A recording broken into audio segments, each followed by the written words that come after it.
I've got to Alaska here, look. Minister, you're welcome to the House. I think that there's some very serious issues with the Digital Service Bill that to date haven't received enough attention. And like the hate speech bill, the bill has managed to sail through the Dáil with very little opposition. Now, I come at this from a very clear perspective. My first week as president of the Teachers Union of Ireland had to cope with one of our schools where two 11-year-old kids committed suicide.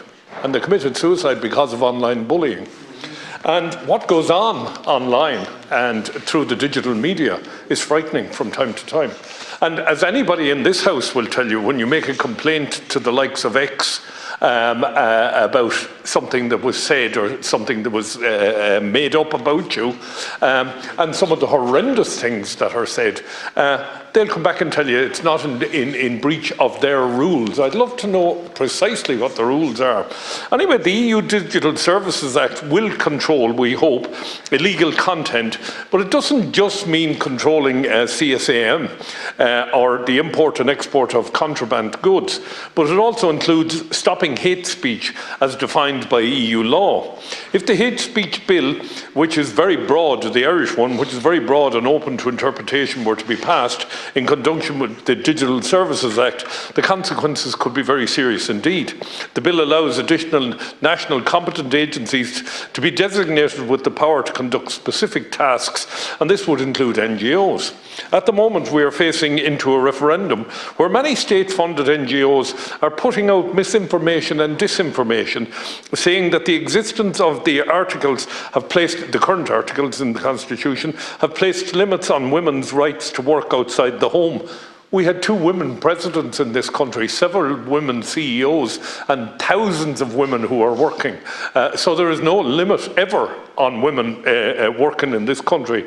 Almost all state-funded NGOs are on board with this. And I've questioned this morning if this is directly in conflict with the McKenna judgment. Are the state usurping McKenna by using NGOs to sell their message with respect to the referendum?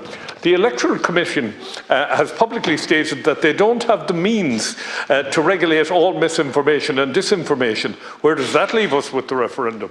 But in a recent correspondence, they didn't define what they considered to be misinformation or disinformation. So, for example, if you or I see something online with respect to the current referendum that we feel is disinformation or misinformation, and indeed today I'm writing to the Commission on a number of those issues, if we're not aware of what is mis and disinformation, then we don't know that we should be reporting it.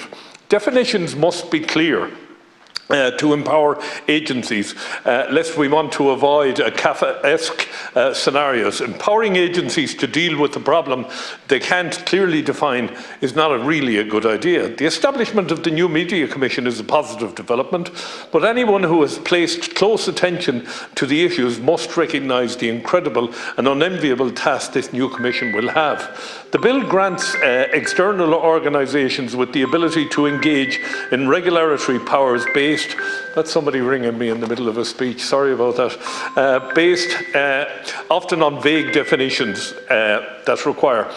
I don't doubt the NGOs, maybe I should switch this off, what do you think? Go away, sorry about that. There you go, digital world, where are we? So, the import of child sexual images and the like, the regulatory framework, clearly we need that. The trend with government policy regarding NGOs and hate speech bill and the regulation of disinformation, and now this piece of legislation is to create a regulatory framework which, by which views which go against the consensus or that are against the government can be easily overshadowed or suppressed.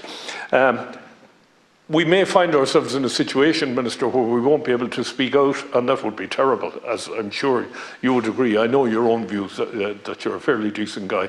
There are many people in this chamber who would be regarded as left-wing or progressive who might dismiss my concerns, for example, on hate speech.